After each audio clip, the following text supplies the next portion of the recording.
ابنك المراهق ممكن يكون بيعمل حاجات كتير من وراكي. خليني اقولك ازاي تقريه صح.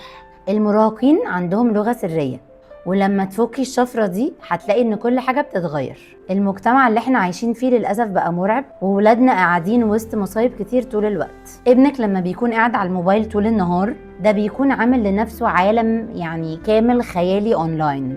فممكن حد اونلاين يدخل يتكلم مع ابنك او بنتك وللاسف يخبوا عليكي الشات دي. ممكن مثلا حد يقنع بنتك ان الفيب دي احلى حاجه علشان تهدي اعصابها. ممكن ابنك يقولك انه رايح مكان مع اصحابه ويكون رايح مكان تاني مثلا يتخانق فيه. وممكن ان كل ده ما يحصلش. ممكن انك تكوني صاحبة ولادك ويحسوا بيكي ويحسوا انك قريبة ليهم وانك صاحبتهم وان هم بجد واثقين فيكي وبيحسوا بالامان ان يجوا يحكولك اي حاجة. بس تعرفي ده بيبدأ منين؟ بيبدأ من ان انت تكوني كويسة. ولادك مش محتاجين مثالية، بس محتاجين مبسوطة. انت لو مضغوطة طول الوقت وحياتك كلها ضغوطات مش هتكوني مبسوطة. انا عارفة ان بيكون في حاجات كتير في حياتنا كأمهات مش في ايدينا ومش عارفين نتحكم فيها، بس اللي نقدر نتحكم فيه هو رد فعلنا، واي حاجة بتواجهنا نقدر نتعامل معاها بالراحة وبشكل ما يأثرش على صحتنا. انا عامله لك مفاجأة هتساعدك تقدري تساعدي نفسك اكتر وتاخدي بالك من نفسك اكتر وتتحكمي في اللي تقدري عليه